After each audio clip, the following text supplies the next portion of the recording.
THN news.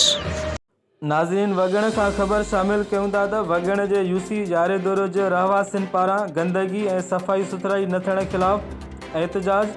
ॻोठ यारेदोर जे रहवासियुनि पारां गुज़रगाह जे मुख्य रस्तनि ते गंदो पाणी बीहण जूं तस्वीरूं ऐं वीडियो सोशल मीडिया ते रखी अॻूणे यूसी चेयरमैन पारां मुबैना फंड हड़प ऐं संदसि कारकर्दगी तोड़े ईंदड़ बल्दियाती इलेक्शन में वोट पंहिंजे हॾ ॾोखी उम्मीदवारनि खे ॾियण बाबति माण्हुनि में सुजाॻी पैदा करण लाइ सोशल मीडिया जो सहारो वठी यूसीअ जे सुजाण अवाम पारां माण्हुनि में सुजाॻी पैदा करण ऐं वोट सही इस्तेमालु करण बाबति मुहिम हलंदड़।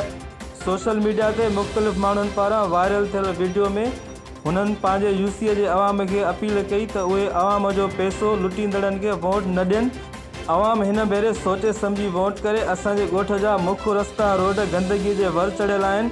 अॻूणे चेयरमैन पीपीए जी टिकट ते इलेक्शन खटी ऐं बाद में हुन को बि कमु न करायो।